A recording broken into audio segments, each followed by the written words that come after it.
He arrived and he had taken drink. Then he took more, and in the interim I stayed as pure as the driven snow, and watched the evening unfold, and foresaw calamity. There were fold-up tables with trifle on. There were sausage rolls. What did anyone from the major domo to invite his guests and assembled bigwigs think was going to happen? My belief in the goodness of people wobbled uncomfortably. We were doing the Duke of Edinburgh's award scheme, or more accurately at the end of, celebrating job well done, when disruption in the form of oit from the estate turned up. I sensed no good. He saw the hoopla from the car park and the cake, I thought. I'll have some of that, mate. That's right up my street. We were by the cricket club, verging on the country, no escape. We were fair game, I suppose, us lords and ladies. Having lived on an adopted road in a caravan with Mum, and shown no other motivation than the dole, I knew I'd inclined to dismiss him were he elsewhere. But the nagging voice of conscience, goody two-shoes, thought of the minutiae with which God sees all, how he sees small as well as absolutely enormous. Besides which he was now in my ballpark, on my doorstep. I had to say hi, when, anybody know this reprobate called the Soup? I do. Did you let him in? Not exactly. I saw him climb through the window, actually. Eager for certificate, pin, prize, for doing the hike cross-country.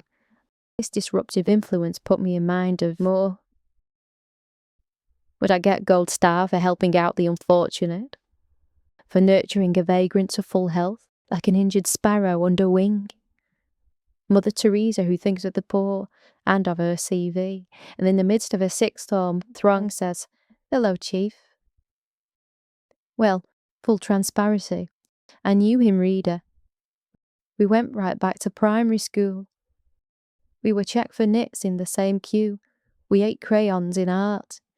And at 12 we were destined to part, him to the comprehensive, me to better, and thus began my ascent into the voluntary sector. Well, he moved after family split, and I saw him in the paper up for burglary with menaces. He squints at my offer of a quiche and the soft drink.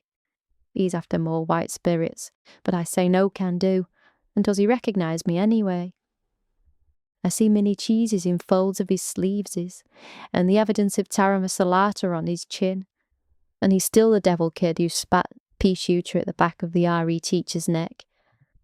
I see a glint of recognition in his eye. Everything will be fine, I say. Now put down the pie, and act as if you're invited. There is champagne. I placate him.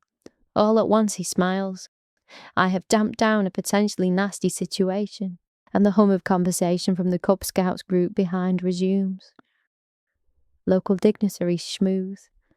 The archdeacon who's attached to the school and was chief guest in attendance, honoured man, to hand out baubles, I hear say distinctly. How interesting.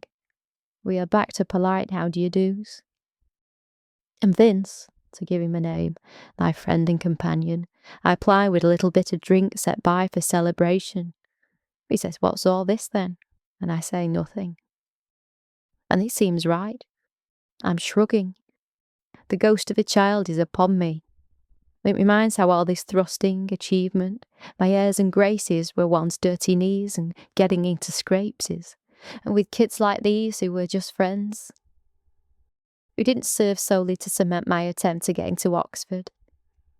You've changed, the phrase from aunts and uncles and next-door neighbours, and the man in the corner shop, I took as good, the sign I was growing up and out of my origins.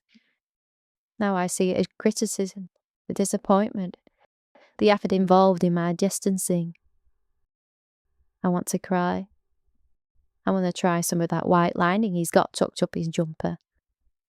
Why should the Duke of Edinburgh care if I can orienteer or drag a mattress from canal, or weed kill roadside birdies when I should be out common plebing? He's got enough on his plate with the Queen and the Queen Mother, eh? I'm just a number, one who can abseil. I see as fake my efforts to graft a personality on what is after all still smelly Joanne with a grubby top and the fat legs and snot on the sleeve of her dress. "Oh yes, I know you now," he says, as I hitch up my skirt and fiddle with my undies underneath. Then I say, glad someone recognises me. I may have been gobby once, but I can be again. I'm just not sure if it's best. I'm on a knife edge.